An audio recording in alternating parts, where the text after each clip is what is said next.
Leo, hi! Welcome to Mystic Queen PH at ito ang inyong weekly reading ngayong May 13 to 19, 2024. This is a general reading. Just take what resonates. Watch your Sun, Moon, Rising, Venus for other messages. And thank you sa lahat ng mga sumusuporta dito sa ating channel. Just a reminder, gamitin nyo lamang ang reading na to bilang gabay.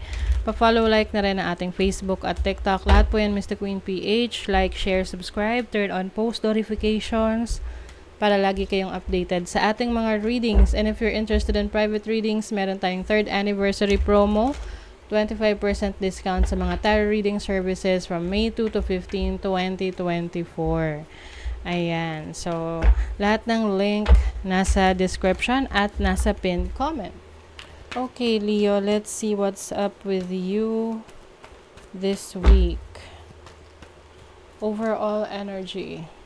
The Queen of Wands, so that is your energy.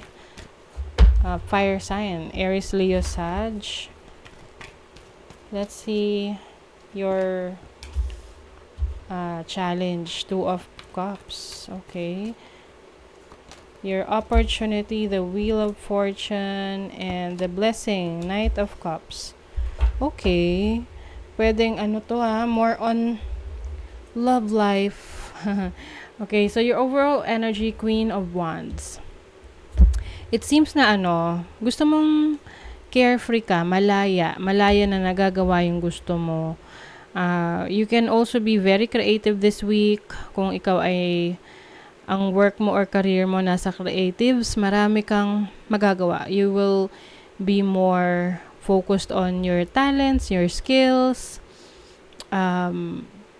Maari ring meron kang mga imi-meet na mga tao, no? Pwede kasing you will be traveling sa iba't ibang places to meet with others. What is the Queen of Wands?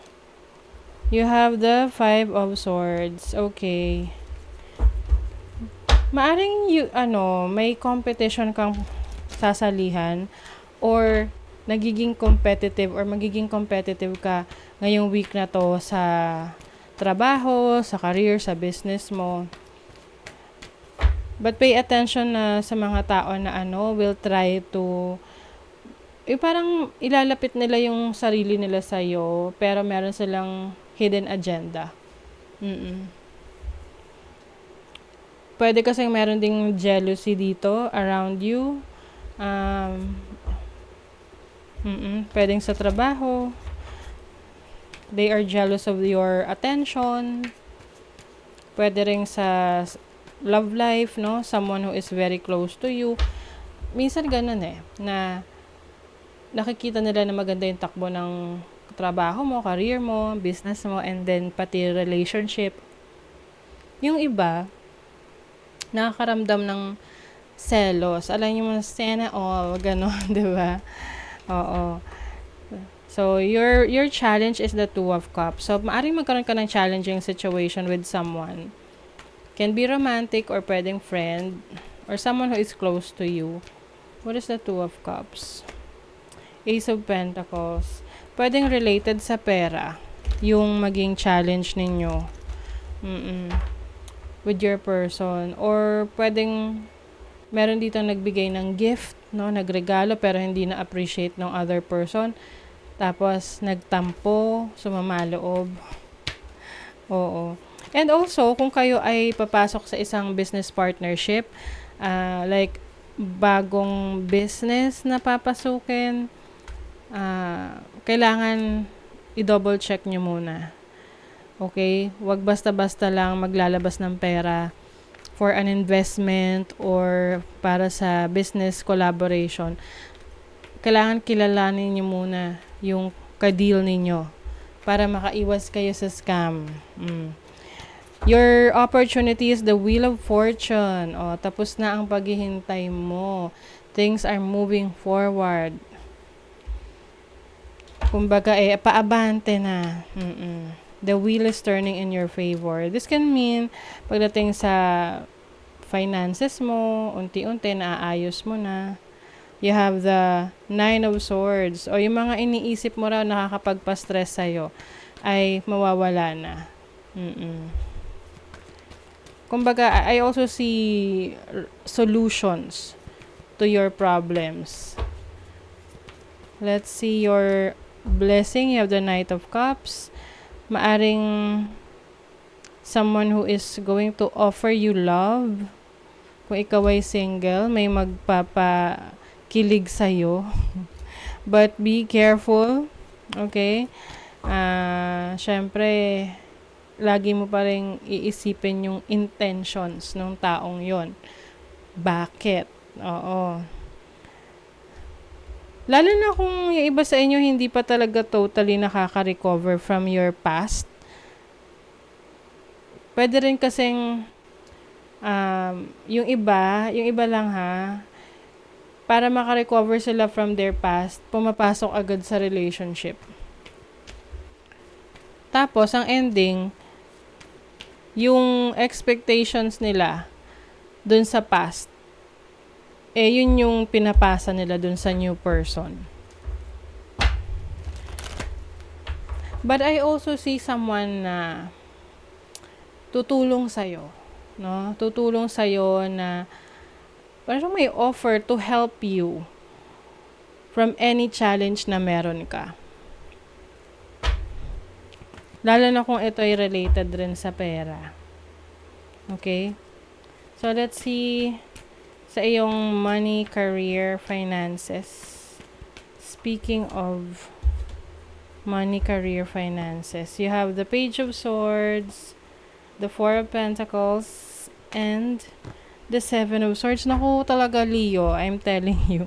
Kailangan nyo talagang kilalanin, no? Mas maging maingat sa paglabas ng pera. Pwedeng merong mambudol sa inyo, like literal mambubudol, na o-offeran ka, bilhin mo, pero yung pala, hindi mo naman gagamitin, hindi mo pala importante, or hindi functional yung gamit na yon. So, sayang lang yung pera. Yung iba naman sa inyo, ayan, pay attention. Diba? Be careful in making decisions with your finances. Yung needs mo muna raw. Baka magkamali kayo sa inyong decision. Kasi you have the Four of Pentacles, so panghawakan nyo muna kung ano yung meron kayo sa ngayon. And research, do the research bago kayo pumasok sa isang responsibility. Kasi pwedeng scam. May mga ideas ka raw ngayon of earning or creating new money. O yan work on it, research about it. 'Di ba? Hindi naman lahat ng opportunity na ipinipresenta sa'yo is makakabuti sa'yo. So, pay attention to that. So, sa love life naman, you have the Star, the Ten of Wands. Yung iba sa inyo, if you're single, feeling nyo parang hindi pa kayo ready for a relationship. Pwede kasing iba sa inyo breadwinner or marami pa kayong responsibilities na feeling nyo hindi magiging unfair kung kayo ay papasok sa relationship dahil hindi nyo rin masyadong mabibigyan ng attention. So with the Star card, this is about healing. So it's also, kumbaga mas maganda mag-focus muna kayo sa inyong sarili. Transform, yes. You are evolving.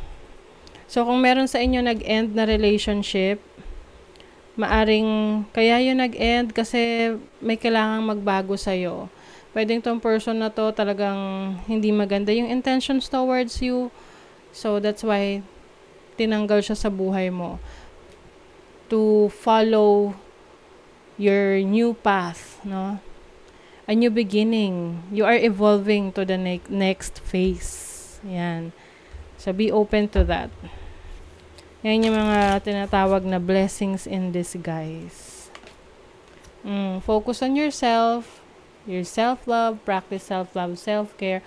Why settle for crumbs when you deserve a whole meal? O yan, ba't daw magtsatsaga sa mga tira-tira kung dinideserve mo yung buong pagkain? Diba? Self talaga, oh my God, focusing on yourself. If beating yourself up work would be thin, rich, and happy, try loving yourself instead. Ayan. pinapalaya mo na yung sarili mo sa limitations dahil mas mahal mo na yung sarili mo ngayon. Hindi ka na masyadong, yung parang nagsasakripisyo para sa iba. Okay lang sana magsakripisyo sa iba kung worth it, 'di ba? Pero kung tinitake advantage ka na, mag-isip-isip ka na, no? So, that is your reading, Leo. Thank you so much. Bye!